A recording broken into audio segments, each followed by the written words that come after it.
Question number 2 में कह रहा है an astronaut in an orbiting space station above the Earth's experiences weightlessness. और कह रहा है an object moving around Earth under the influence of Earth's gravitational field is in a state of free fall.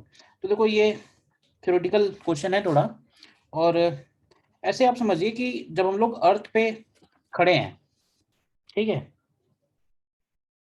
जब हम लोग अर्थ के ऊपर, ground के ऊपर स्टैंडिंग पोजीशन में है, तो हमको अपना वेट फील होता है। तो ऐसे समझो कि वेट हमको फील क्यों हो रहा है, तो हमको वेट इसलिए फील हो रहा है क्योंकि हमारा जो mg है उसको ग्राउंड से लगने वाला नॉर्मल बैलेंस कर रहा है, ठीक है, और हमारे पैरों पे ये नॉर्मल फोर्स लग रहा है, इसलिए हम लोग ग्राउंड पे जब खड़े हुए हैं तो हमको वेटलेस फील नहीं होगा।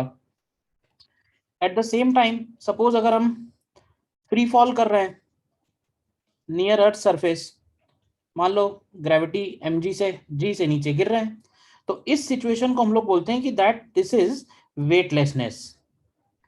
वेटलेसनेस का मतलब ये नहीं है कि बॉडी के ऊपर कोई फोर्स नहीं लग रहा है, वेटलेसनेस का मतलब ये है कि हमको कोई फोर्स फील नहीं हो रहा है।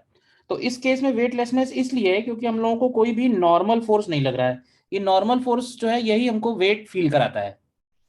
तो एक बात यही बस समझना है यहाँ पे कि वेटलेसनेस का मतलब ये नहीं कि फोर्स नहीं लग रहा है, फोर्स तो इसके ऊपर लग ही रहा है, इसके ऊपर भी mg फोर्स लग रहा है, लेकिन क्या हो रहा है कि उस mg फोर्स की वजह से उसको एक्सीलरेशन मिल जा रहा है और बॉडी मूवमेंट में है, मोशन में है, इसलिए उसको वेटलेसनेस फील हो रहा है।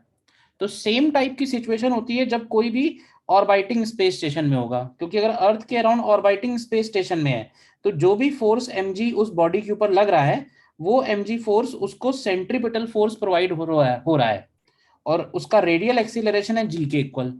भले ही वो इस तरह से नहीं फॉल हो रहा है लेकिन वो इस तरह से घूम तो रहा ही है, और अगर घूम रहा है तो वो एक्सीलरेशन जी के बराबर होगा। तो इस केस में भी नॉर्मल की वैल्यू 0 होगी एंड जो एस्ट्रोनॉट है इट विल एक्सपीरियंस वेटलेसनेस। तो इस क्वेश्चन का आंसर एक करेक्ट हो जाएगा।